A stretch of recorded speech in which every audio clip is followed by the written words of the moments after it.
This is Lemon's Car Spotting. You post to Instagram with the hashtag Lemon's Car Spotting. We pick the hooptiest. They are so incredibly terrible. And which one we want to become a real Lemons build. It does car-like things. I've been pushing for one of those in Lemons too, and those are very affordable. Hey, it is Eric. It is Nick. This is Lemon's Car Spotting. You know how this works because you watched the intro, so we won't waste a whole lot of time on it. Of course, every week we pick the car we most want to see in Lemons and the car that we think is the hooptiest out of this set. So I will, with our patented choosing method, determine which of these that Nick will pick starting now. Stop. That's my left hand, so Nick will pick the Lemons build. I will pick the hooptiest, and there we go. Let us get into it. Oh. That's a solid start right there. Wow. It's a Lancer, question mark? Yeah, this is from Panama, yeah. Yeah, so was this the same car that we got that was the Galant of the time? I mean, I know there were different Galants that we got. That is a great question. I don't know that this ever showed up in the United States or even Canada. Well, I could be wrong. I feel like we got this, but it wasn't called the Lancer. Like the US didn't get a Lancer until the Lancer Evo 7 or whatever the first Evo was that came to this country.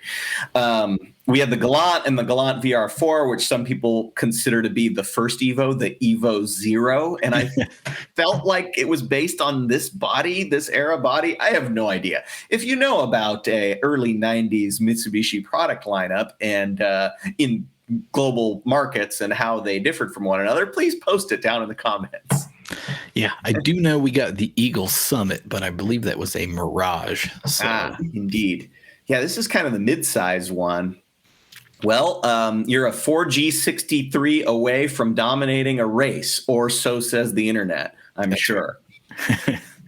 All right. Next up. Solid start. Oh, man. God, we've said it many times. There are trends that tend to develop in Lem's car spotting, and this is kind of a later one or a recent one.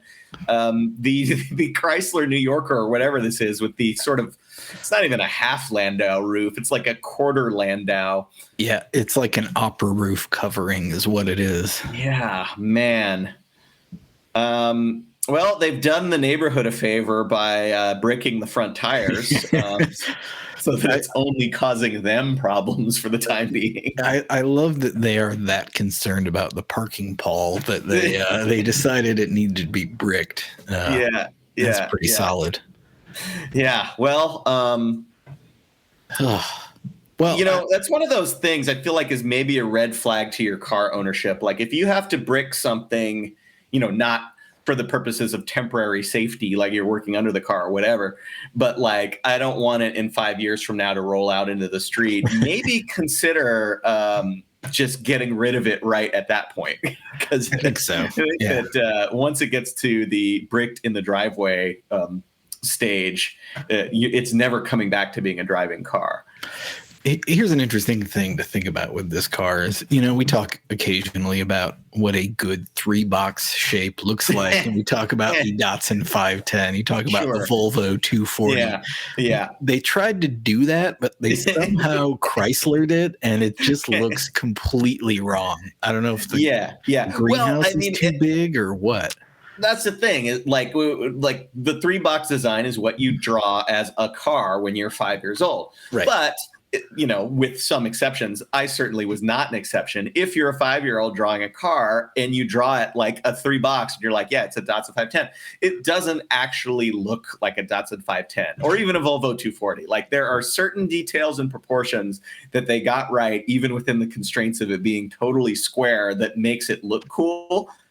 This, meanwhile, is what I would have drawn when I was 5, trying to draw a Datsun 510. Yeah. I love the compound curve at the top of the fenders that is just a flat piece at the rear. That's That's just the most Chrysler thing I can think of. Like, yeah, we pretty much nailed it. It's a 740. Yeah. Totally a Volvo.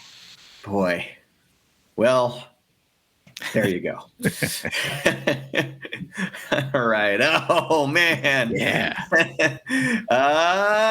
What, a J2000? What are we looking at? It's either a J2000 or a Sunbird. The nose makes me think it's earlier in that it's a J2000, but J body nonetheless. Right. So just a couple of months ago at the Lemons Arse Frieza-Palooza there at Sonoma Raceway, there was a mint one of these hatchback version just parked in like the employee parking area. Right. It was just somebody's car, and it was incredible. Before going into the gate, I took a picture of it and put it on Lemon's Instagram, and that was like the biggest post of the whole weekend. Yeah. Because, when was the last time you saw one? Boy, I'm in the Midwest, and I haven't seen a Sunbird in years. So now these, we talked in a previous episode about the Opel engine that was built in Brazil and sold in some General Motors products. This is one of them. So this had an optional 1.8 liter overhead cam built by Opel that you could also get turboed, which would take it from 90 horsepower without to 150, which is totally not rolling the dice with it. Wow. Yeah. Yeah. I believe I think the fender badge on here says OHC/FI, as in overhead cam and fuel injection, as if that was something to be super proud of at this point in automotive history. But hey, flaunt what you've got, you know? That's right. So, yeah. All right. And the battery in front of it suggests that just plug that thing in and drive it away. That's right. All right. Next up, staying in the General Motors /Opel family, it's a Chevette.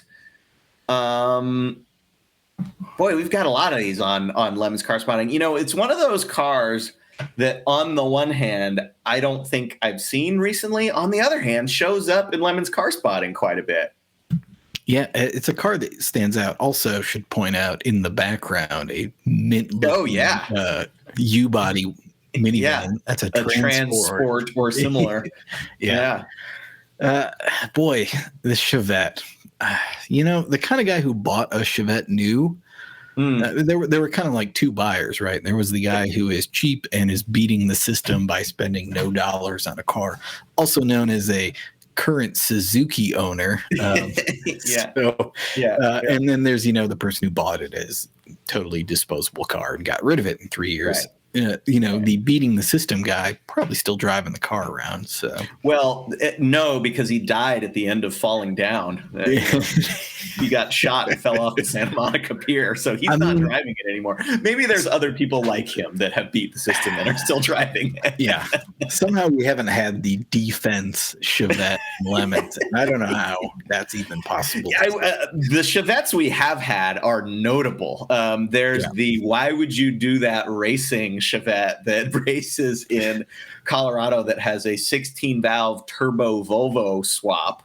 Then what's the name of the team on the East Coast that's got the Chevy 4.3? Is that now turbocharged also? It's supercharged, and I can't remember. Frankenvet? I think they're called Frankenvet. Yeah. I think you're right. And big flares, like the axle out of a Ford Explorer in the back.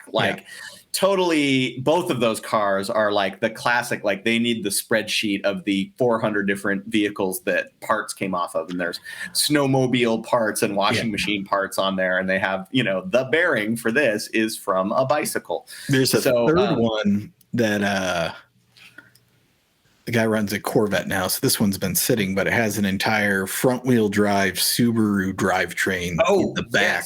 Yes. Right. Yeah. Really that one. Well done. Also an East Coast car. At one point, it was the Subaru Flat 6. Yeah. And I think he upgraded to the WRX like turbo 4-cylinder because the Flat 6 was so problematic. It's funny how you can home engineer a mid-engine Chevette and the weak point is still the Subaru motor. Yeah. Not the rest of it.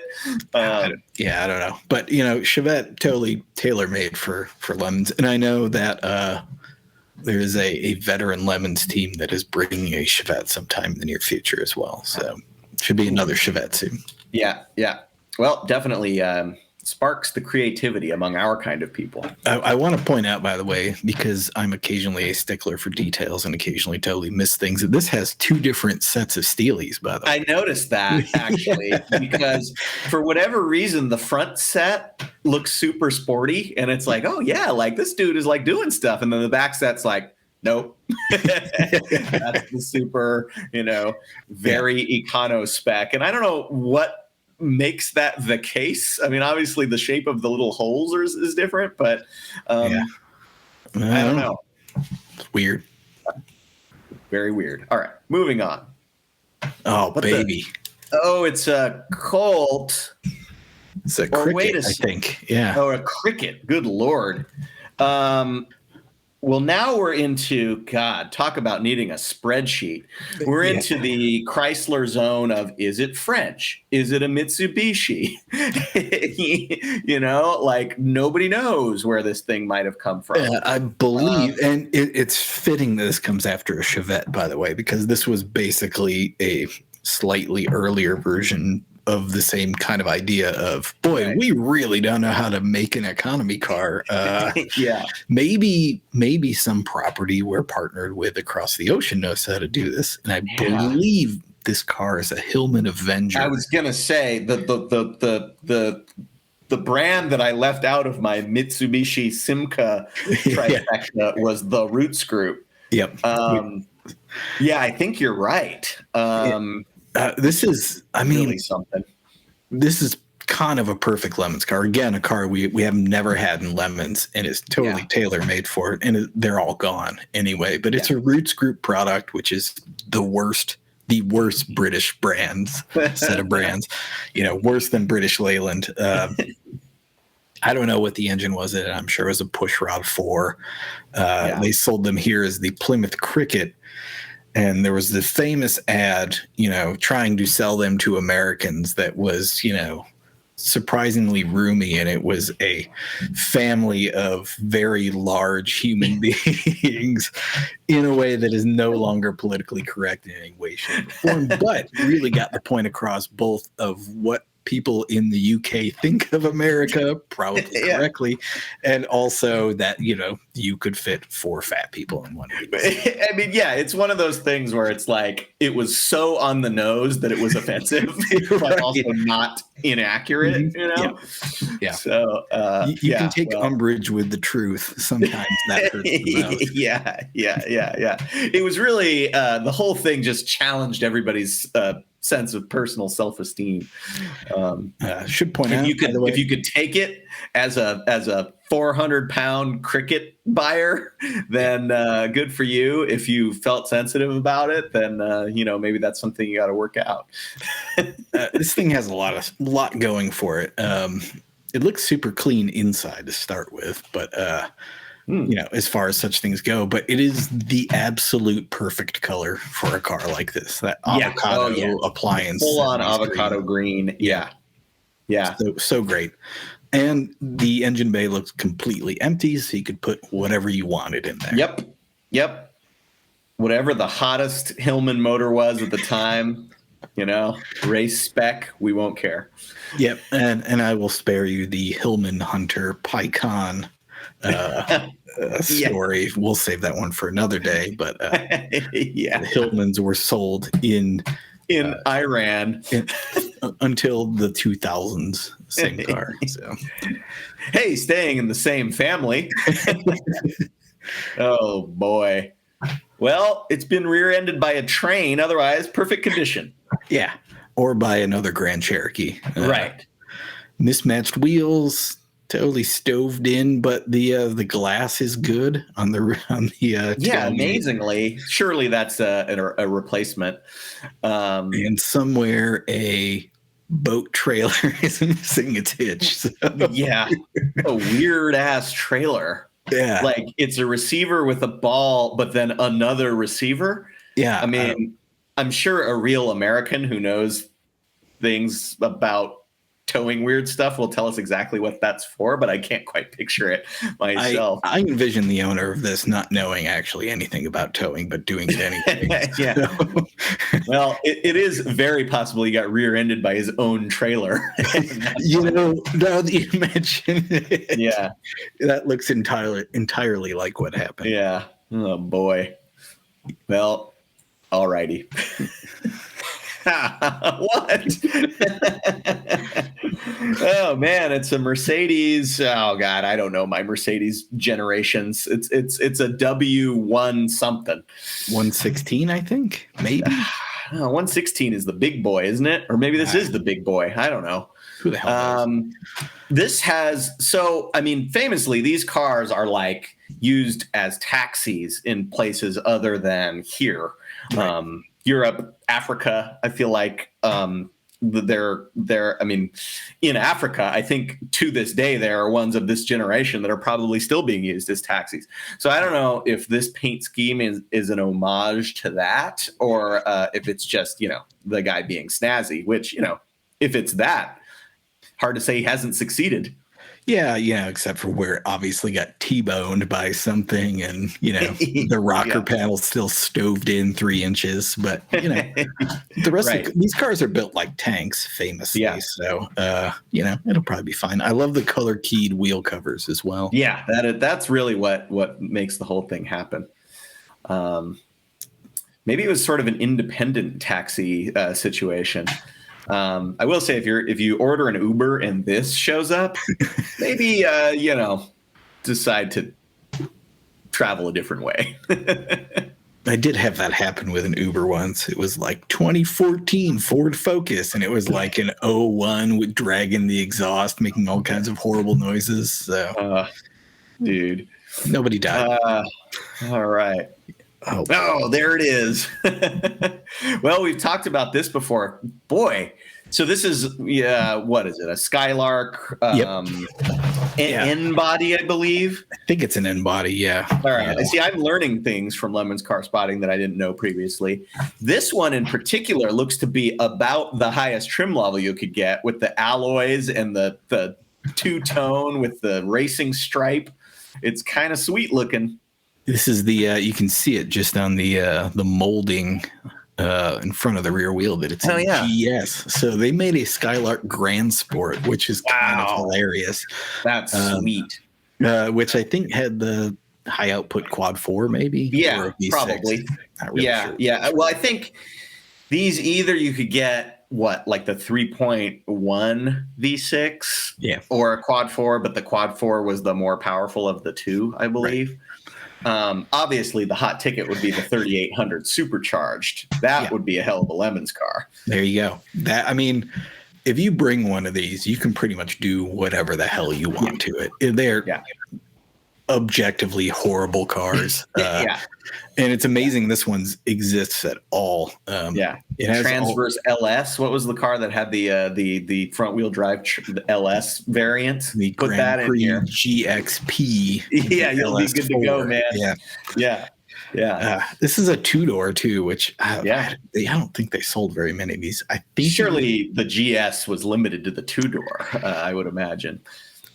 We've discussed it. Tell us about the Skylark GS N body down there in the comments. Yeah, this one has all the hallmarks of the clear coat that clearly checked out 22 years ago, and the creased lines at the front and back. You can't see the beak on it, but this one will have the beak as well. Yeah, the beak is really the key thing.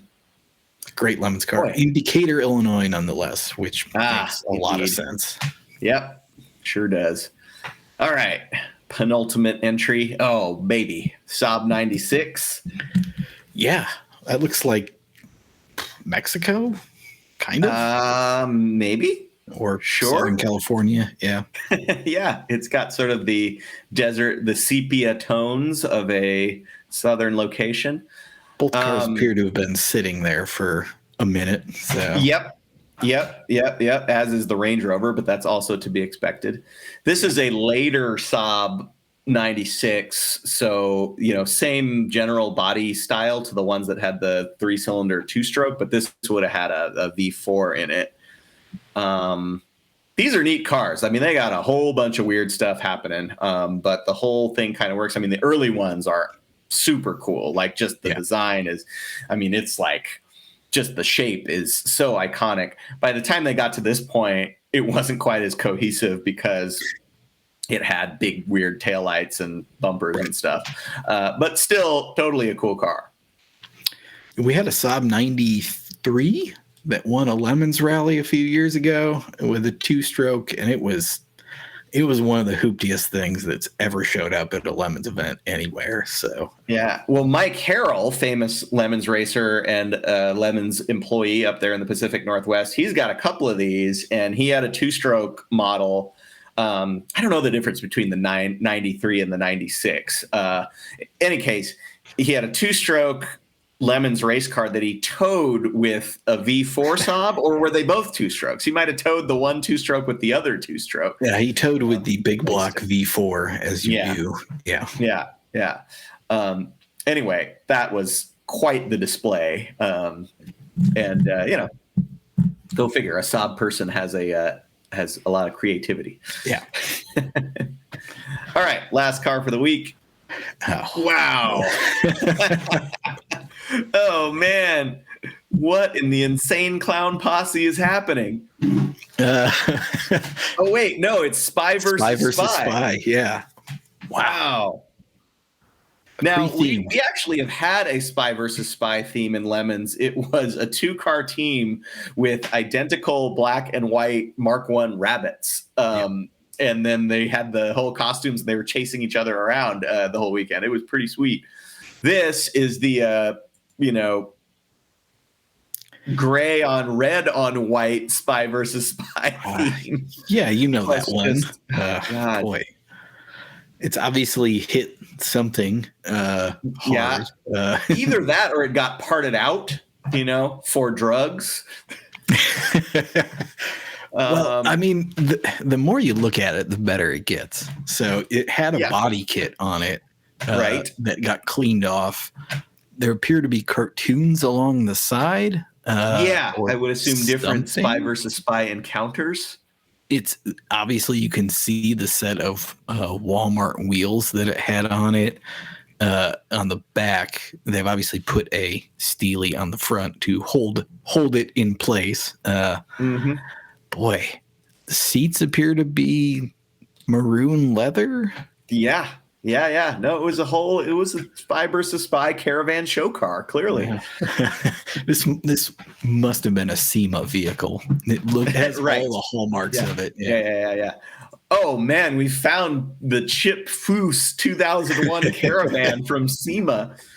The famous Spy versus Spy Caravan. I really hope this was some kind of show car. Oh man, that would be amazing. Yeah, I mean, it definitely could have been a Pimp My Ride situation where the person was like a diehard fan of Spy versus Spy. Boy, well, look at that. Look at that. Well, shall we get into the hooptiest? I might not have to move my cursor. Boy, yeah. I thought I had it until I saw this, and it's kind of a toss-up. Man, as much as I would love to pick this, I gotta say, and maybe you expect this car to be in this condition, but boy, seeing a Plymouth Cricket in existence at all is pretty much a slam dunk for the hooptiest, just because I just look at it. I mean, that car was a lemon the second that it left the Hillman factory. Well, I've got to go ahead and make it my Lemons build as well, because it's incredible. It's weird. We've never seen one. It's an orphan brand, marketed by another semi-orphan brand. By that I mean Chrysler. Right. It's got the right color. It doesn't have a motor, and you can put anything in there. We won't care. It's just got everything happening for it. Be the first Plymouth Cricket to race in Lemons. Yep. There you go. I don't know if we could say anything else about it. Just feast in its magnificence. Make it happen. And until then, keep posting Lemons car spotting on Instagram. Keep finding Plymouth Crickets, and we'll talk about them here and hopefully see them race. Man, how do you think they arrived at cricket? I don't know whether it's the sport or the bug.